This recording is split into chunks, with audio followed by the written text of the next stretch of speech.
एक दिन हजरत मूसा अलैहिस्सलाम अपने घर से निकले और शहर की तरफ जा रहे थे। ठीक दोपहर का समय था। बाहर ज्यादा लोग नहीं थे, चारों तरफ सन्नाटा था। अचानक उन्होंने एक कच्ची गली में जोरदार झगड़ा देखा। फिरन के बावर्ची काबुन और एक इजरायली लकड़हारे सामरी के बीच बहुत तकरार हो रही थी। काबुन बड़ा दुस्साहसी और जिद्दी था, सामरी बहुत कमजोर था। काबुन उस इजरायली के सिर पर एक भारी लकड़ी थोपने की कोशिश कर रहा था और उसे जबरन उठवाने लगा। लकड़हारा बार बार मना कर रहा था, पर काबुन नहीं माना। जब उसने देखा कि हजरत मूसा अलैहिस्सलाम आ रहे हैं, उसने जोर से चिल्लाकर मदद मांगी। बचाओ, कोई मेरी मदद करो। हजरत मूसा अलैहिस्सलाम वहां पहुंचे और काबुन से बोले, तुम क्यों उसे यह बोझ डाल रहे हो? ये तुम खुद उठा सकते हो। मगर काबुन और भी जिद पर अड़ा रहा, कहने लगा कि मैं उसे मजबूर करूंगा। दोनों में बहस तेज हो गई। हजरत मूसा अलैहिस्सलाम उसे समझाने लगे, लेकिन काबुन न माना। तब हजरत मूसा अलैहिस्सलाम ने उसे एक थप्पड़ मार दिया। काबुन वहीं गिर पड़ा और उसकी मौत हो गई। हजरत मूसा अलैहिस्सलाम का कभी इरादा हत्या का नहीं था, यह सब अनजाने में हो गया। वे डरे हुए उस कमजोर इजरायली से बोले, तुम अभी यहीं से भाग जाओ, अब लोग बाहर आने वाले हैं। अगर फिरौन के सैनिक देख लेंगे कि उसके बावर्ची की हत्या हुई तो हम दोनों मुसीबत में पड़ जाएंगे। और वे दोनों चुपके से वहां से चले गए। उस रात हजरत मूसा अलैहिस्सलाम ने अल्लाह के सामने सिर झुकाकर दुआ की, हे अल्लाह, मैंने बड़ा अनर्थ कर दिया। मैं बस झगड़ा खत्म करना चाहता था, पर अनजाने में यह हो गया। मैं तेरे सामने पूरी सच्चाई के साथ माफी मांगता हूँ। और अल्लाह रब्बुल आलमीन ने उन्हें इस भूल के लिए माफ कर दिया। कुछ समय के बाद लोग सड़कों पर आ गए और काबुन का लाश मिला। खबर तुरंत फिरौन तक पहुंच गई। फिरौन भड़क उठा, तुरंत पता लगाओ किसकी हिम्मत है जिसने मेरे बावर्ची की हत्या की। उसे मेरे सामने लाओ, मैं उसे सजा दूंगा।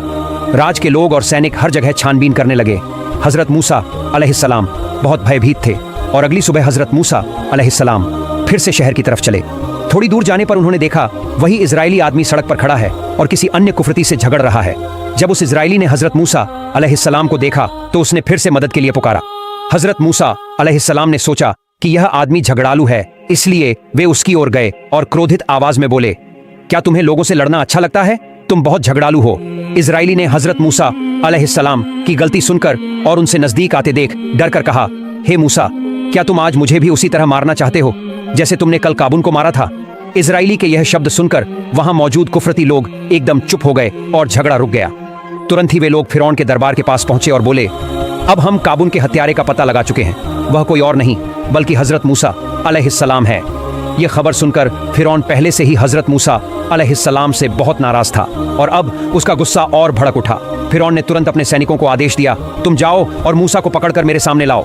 राज्य के सैनिकों ने सावन करके हजरत मूसा अलैहिस्सलाम को पकड़ने की कोशिश की, पर जैसे ही फिरौन ने चारों तरफ सैनिक भेजे, इसके बीच फिरौन के दरबार में छुपा हुआ एक ईमानदार आदमी, जिसे तफसीर कुर्तबी में हिस्किल इब्न सबूरा बताया गया है, कहा जाता है कि वह फिरौन का चचेरा भाई था, तेजी से हजरत मूसा अलैहिस्सलाम के पास भागा।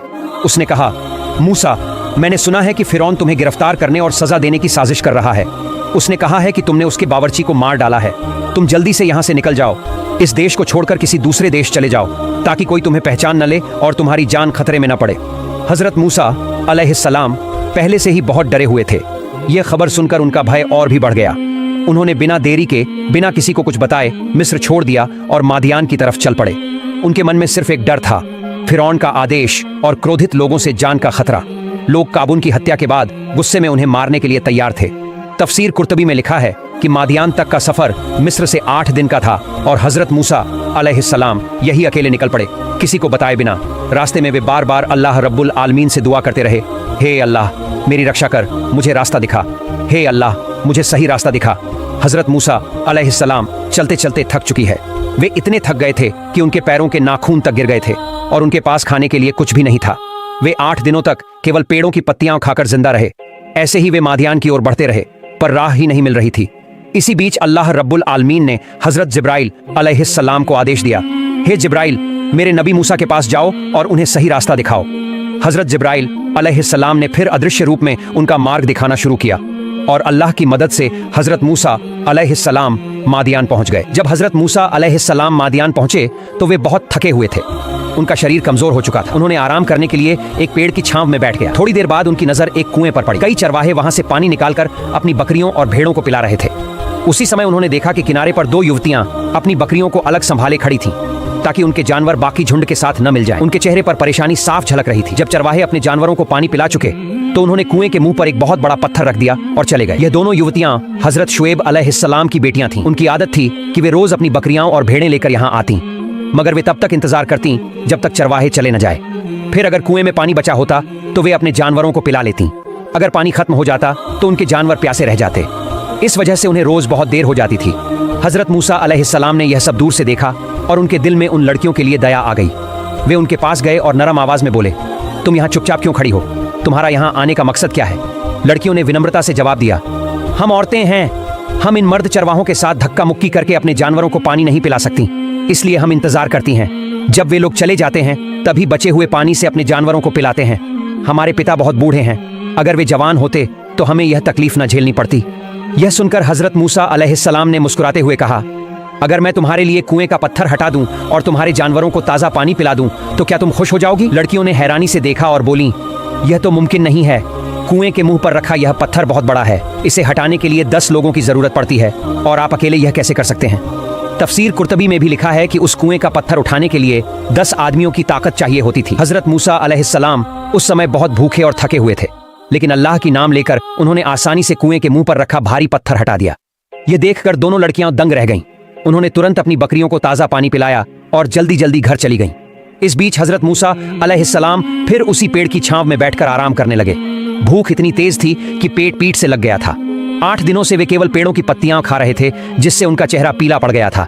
तब उन्होंने हाथ उठाकर दुआ की, ऐ अल्लाह, मैं तेरी रहमत का मोहताज हूँ, तू मेरी मदद कर। उलमा बताते हैं कि इस दुआ में हजरत मूसा अलैहिस्सलाम ने खाना मांगा और अल्लाह ने उनकी दुआ कबूल की। उधर हजरत शुएब अलैहिस्सलाम की दोनों बेटियां आज पहले से बहुत जल्दी घर लौट आईं।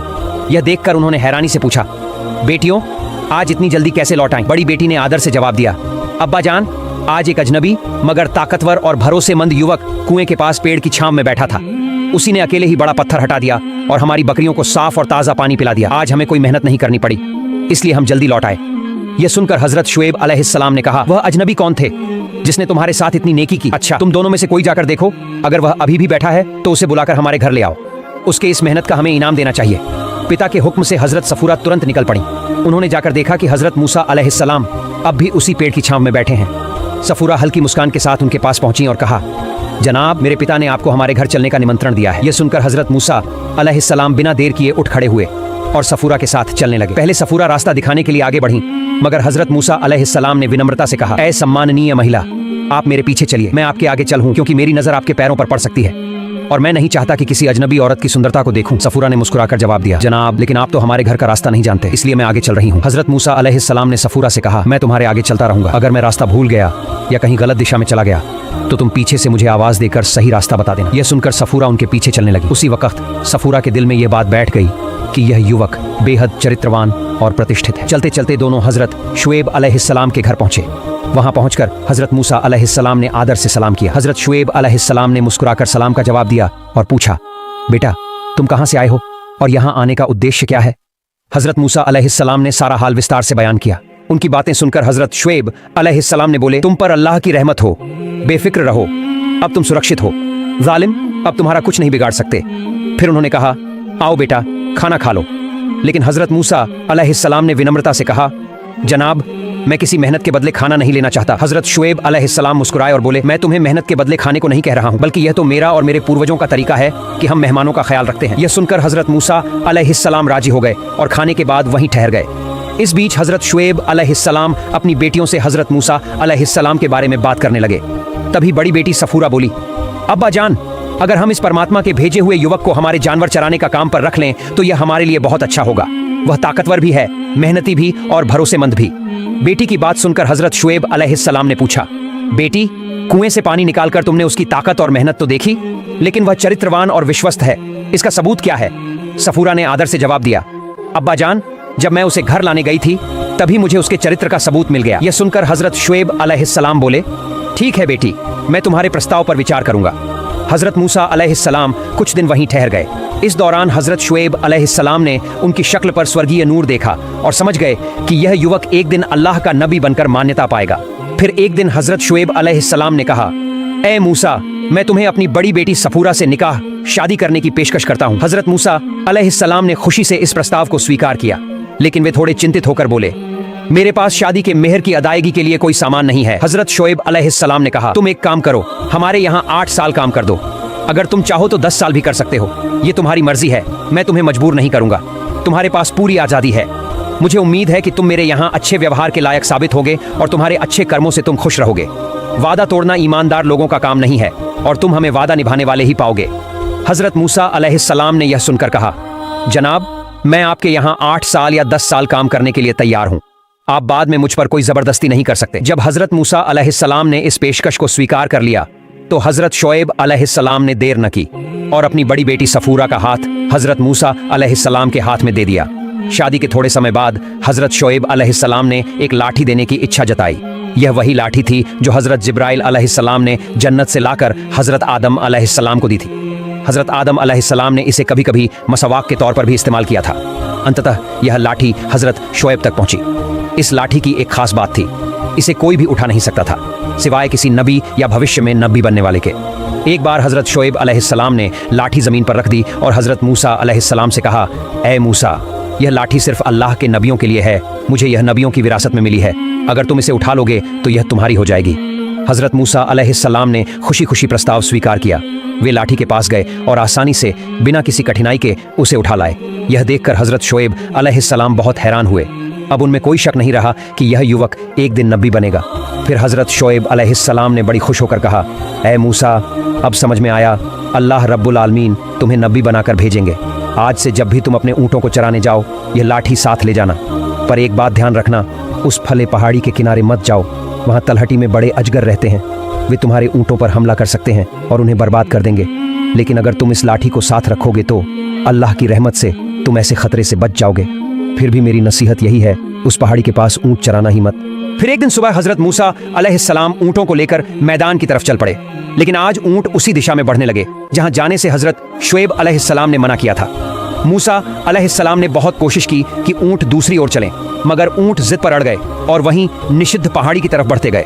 आखिरकार मूसा अलैहिस्सलाम थक गए और ऊँट उस पहाड़ी की तलहटी में जाकर घास खाने लगे। थकान से चूर होकर हजरत मूसा अलैहिस्सलाम थोड़ी दूर एक पेड़ की छांव में बैठ गए। उन्होंने अपनी लाठी पास रखी और कहा, ए लाठी, मैं सोने जा रहा हूं। देखना हमारे ऊँटों पर कोई सांप या अजगर हमला न कर दे। इतना कहकर वो सो गए। थोड़ी देर बाद उस पहाड़ी से एक बड़ा अजगर निकला और ऊँटों की ओर बढ़ने लगा। तभी मूसा अलैहिस्सलाम की लाठी ने अजगर का रूप धारण कर लिया और उस बड़े सांप पर हमला करके उसे वहीं मार डाला। कुछ देर बाद जब हजरत मूसा अलैहिस्सलाम नींद से जागे तो देखा कि एक मरा हुआ सांप पड़ा है। यह देखकर उन्होंने समझ लिया कि यह उनकी लाठी का काम है। शाम को जब वो ऊँटों के साथ लौटे और हजरत शोएब अलैहिस्सलाम से मिले तो कहा, आज वही हुआ जैसा आपने कहा था। ऊँट जिद करके उसी दिशा में चले गए। मैं थककर पेड़ के नीचे आराम करने लगा और नींद आ गई। मैंने लाठी को ऊँटों की रक्षा के लिए छोड़ दिया। जब उठा तो देखा एक सांप मरा पड़ा है। यह सुनकर हजरत शोएब अलैहिस्सलाम मुस्कुराए और बोले, देखा मूसा, मैंने कहा था ना, अगर तुम्हारे पास यह लाठी ना होती तो पता नहीं कितने ऊँट मारे जाते। इसी तरह हजरत मूसा अलैहिस्सलाम कई साल तक ऊँट चराते रहे। 4 साल बीत गए। 5वें साल शोएब अलैहिस्सलाम ने कहा, ए मूसा, इस साल मेरे ऊँट जितने भी नर बच्चे देंगे सब तुम्हें मिलेंगे। अल्लाह की शक्ति देखो, उस साल सारे ऊँटों ने सिर्फ नर बच्चे ही जन्मे। अगले साल शोएब अलैहिस्सलाम ने फिर कहा, इस बार जितनी भी ऊँटियाँ मादा बच्चे देंगी सब तुम्हें मिलेंगे। और अल्लाह की करामात देखो, उस साल सारे ऊँटों ने मादा बच्चे ही दिए। फिर शोएब अलैहिस्सलाम खुशी खुशी सारे ऊँट के बच्चे हजरत मूसा अलैहिस्सलाम को दे दिए। और फिर एक साल हजरत शोएब अलैहिस्सलाम ने सोचा, इस साल अगर मेरी बकरियाँ काले रंग के बच्चे देंगी तो सब मैं मूसा को दान कर दूंगा। और अल्लाह की क्या ही अद्भुत शक्ति है, उस साल सारी बकरियों ने सिर्फ और सिर्फ काले रंग के बच्चे ही दिए। शोएब अलैहिस्सलाम ने खुशी खुशी सारे बच्चे मूसा अलैहिस्सलाम को सौंप दिए। अगले साल शोएब अलैहिस्सलाम ने फिर कहा, इस बार जितने भी सफ़ेद रंग के बच्चे पैदा होंगे सब मैं मूसा को दे दूंगा। और देखिए अल्लाह की करामात, उस साल हर एक बकरी ने सिर्फ सफ़ेद रंग का बच्चा ही दिया। फिर वे सारे बच्चे भी मूसा अलैहिस्सलाम को दे दिए गए। इस तरह मूसा अलैहिस्सलाम की बकरियाँ शोएब अलैहिस्सलाम की बकरियों से दुगनी हो गईं। समय गुजरता गया। मूसा अलैहिस्सलाम ने 8 साल तक शोएब अलैहिस्सलाम के यहाँ काम किया। फिर अपनी खुशी से 2 साल और सेवा की।